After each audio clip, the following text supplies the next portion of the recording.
Джервонто Дэвис туралы 10 дерек.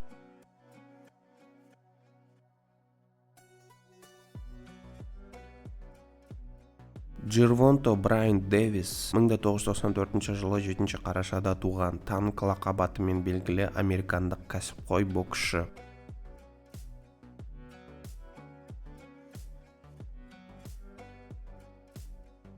Ол 2023 жылдан бері дүниежүзілік бокс қауымдастығының WBA жеңіл салмақтағы титулын иеленді. Бұған дейін 2019 жылдан 2023 жылға дейін тұрақты нұсқасын иеленді. Ол сондай-ақ 2017 жылы халықаралық бокс федерациясының IBF аса жеңіл салмақтағы титулын WBA супер жеңіл салмақ дәрежесіне ие болды. 2018 және 2020 жылдар арасында 2 рет және 2021 жылы WBA регуляр супер жеңіл салмақтағы титулының иегері.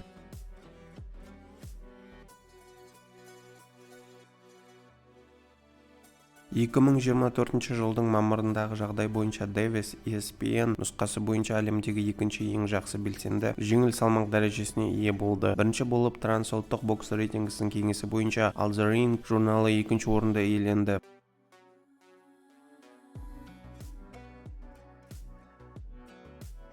Дэвис батыс Балтимордағы Сент-Таун Винчестер қоғамдастығында өсті. Бұл қаланың қылмысы көп таралған аймақтарының бірі. Ол Джидитер Харбор орта мектебінде, жергілікті Магнит мектебінде оқыды, бірақ мансабын назар аудару үшін оқуды тастады. Кейінірек ол GET бағдарламасы арқылы орта білім алды.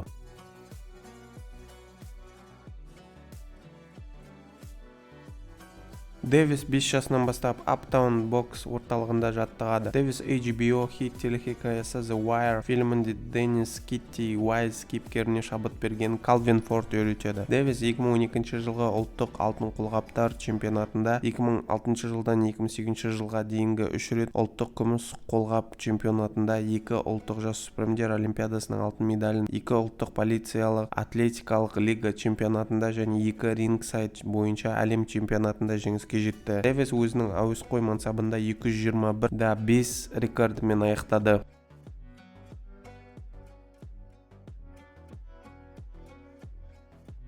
Дэвис 18 жасында дебютін 2013 жылғы 22 ақпанда Дейси Уильямсқа қарсы өткізді. Оның кәсіби рекорды 0 жеңіс және 4 жеңіліс болды. Барлығы үзіліспен. Жекпе-жек Вашингтондағы DC Armory аренасында жартылай орта салмақтағы жасөспірімдер арасындағы IBF жекпе-жегінің андеркартында Ламон Петерсон мен Кендалл Холт арасында өтті. Дэвис бірінші раундта нокаутпен жеңді.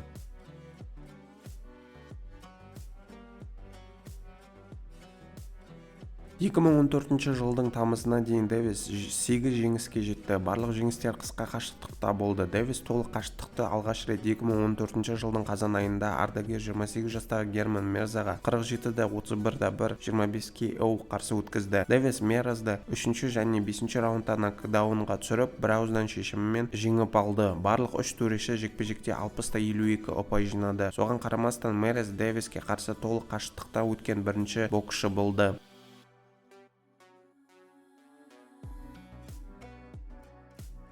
Бокс рекорды барлығы 30 жекпе-жек, 30 жеңіс, 28 нокаутпен жеңген.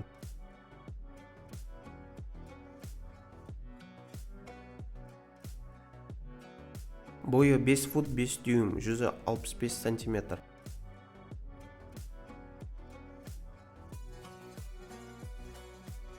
Жеке капиталы 2024 жылы $10 миллион.